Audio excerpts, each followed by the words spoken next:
Hi guys, it is Veil Velour. I wanted to talk about something very personal to me, something that a lot of you may have actually confronted yourself. I'm going to talk about my face-to-face encounter with cancer. Stay tuned.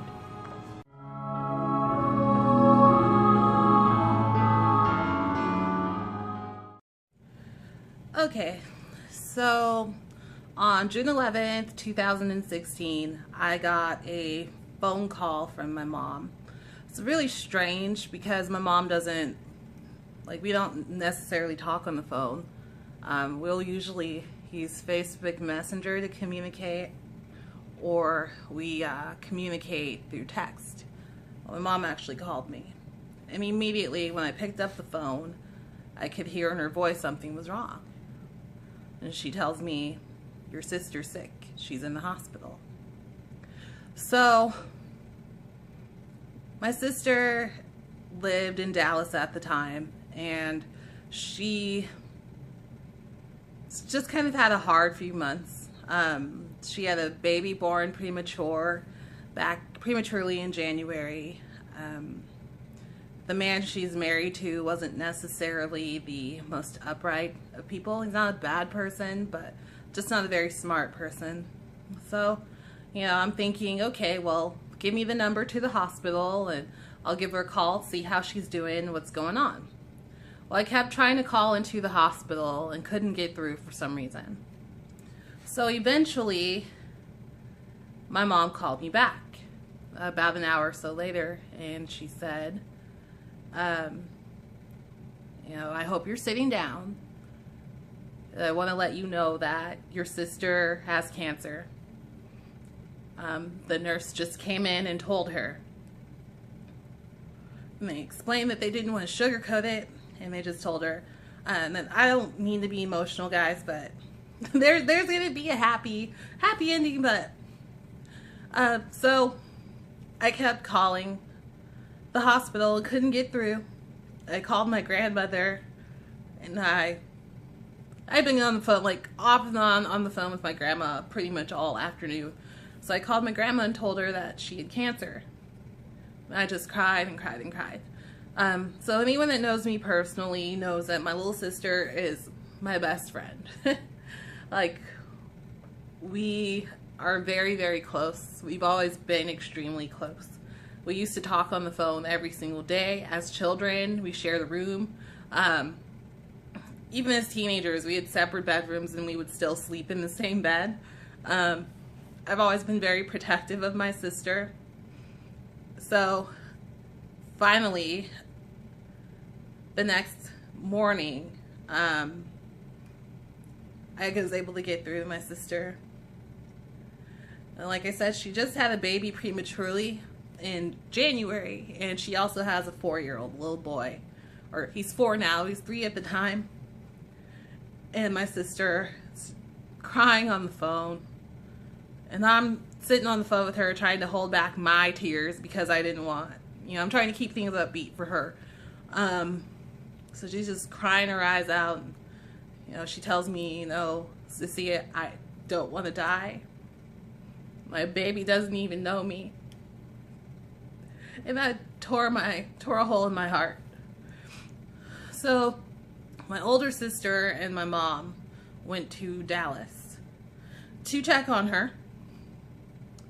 And throughout this time, I could just hear in my mom's voice whenever I talked to her. I tried to call through my sister, but I didn't want to wear her down. I didn't necessarily want to talk to her about things at that point because I didn't want her to waste her energy. Excuse me, y'all. One sec. Waste the energy she had. So my mom said the plan was, because the medical team she had in Dallas was to get her back home. Home is Denver. We grew up in Denver. Get her back to Denver, to the University of Colorado Hospital, because they have, my stepfather is a 2-time prostate cancer patient, and both times he was diagnosed. He was treated there successfully. So my mom got my sister and her baby on the plane and got her to Denver.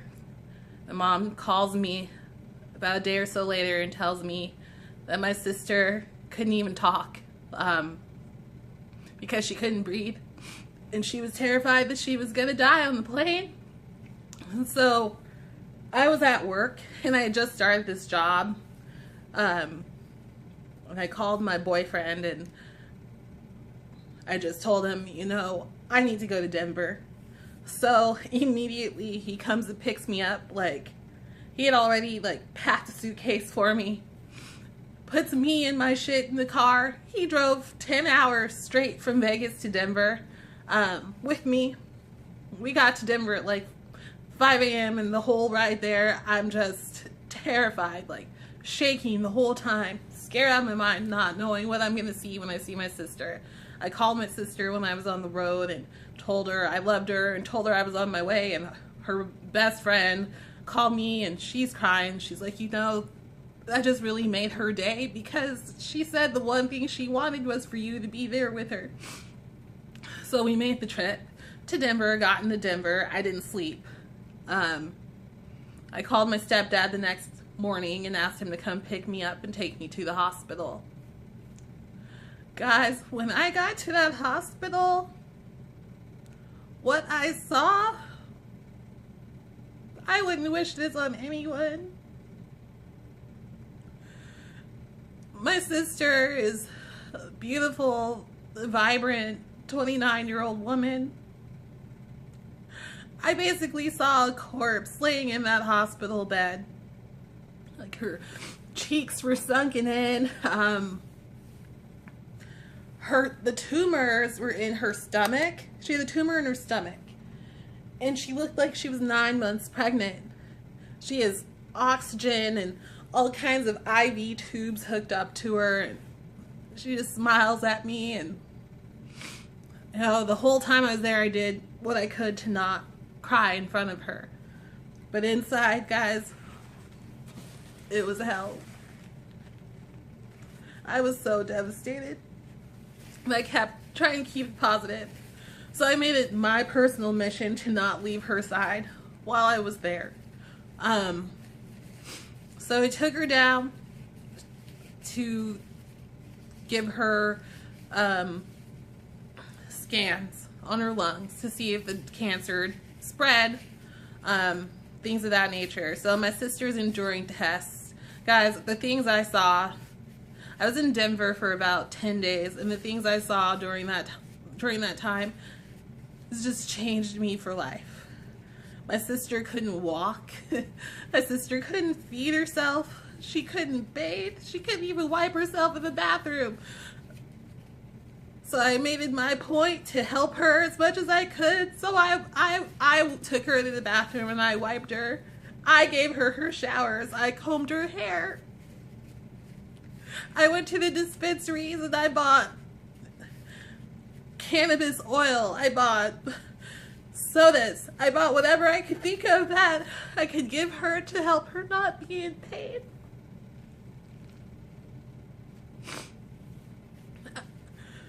So at this point, she's still basically, they know she has cancer.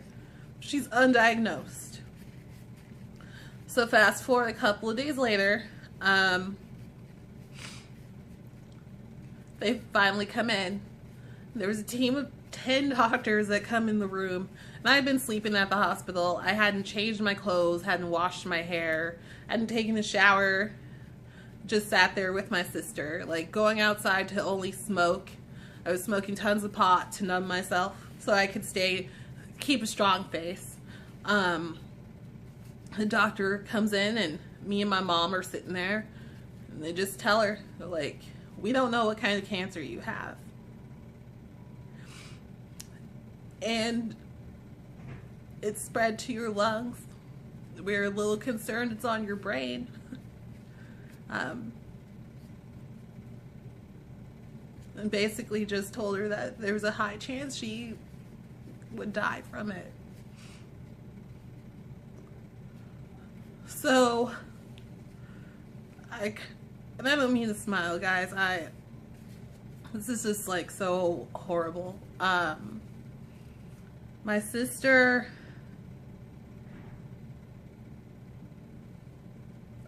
if I've ever seen my sister be strong in her life, that was at that moment. She just looks over at my mom and she tells my mom, you know, if this is my fate, if this is what's going to happen to me, I just want to get right with God. And I just want to make sure someone can look after my boys. And I had to leave the room at that point. So I take a walk around the hospital, and I'm just I'm inconsolable at this point. But I decided, you know, pull your shit together, go outside. Go outside. My mom and my sister are sitting outside.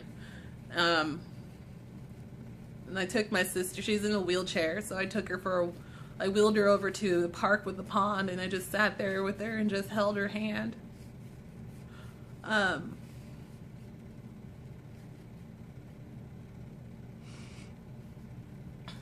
just wanted to hold on to her as much as I could, because from what I was seeing in that hospital, I was pretty sure we were close to the end, and it wasn't me being negative. It was just me confronting somebody who's going through something like that so directly. I've never seen anything like that in my life, and I wouldn't wish that on my worst enemy. Wouldn't wish that on anyone, let alone my best friend. So I get my sister back in the hospital room. I ended up coming back to Vegas after a while, because I just realized there wasn't really much else that I could personally do while in town. So I got back here in July.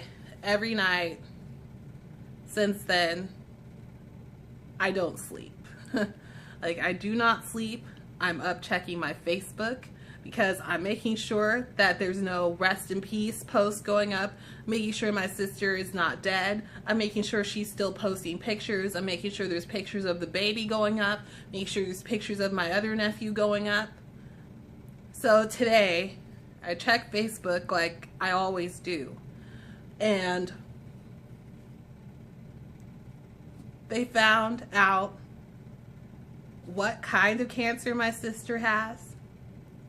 They also found that the cancer tumor that she has is 100% curable. They are taking her off of chemo. My sister had beautiful hair. Like, her hair is down her back. Like, beautiful, just thick, lush, beautiful hair. And they started chemo for her back in July. So she lost her hair. So whenever I've gotten extra money, I've been sending wigs to my sister.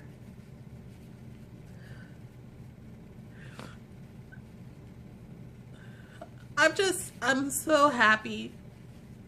I'm so happy. And maybe I'm just posting this because I just wanted to get this off my heart. But I want you to know someone out there needs this. Things can turn around.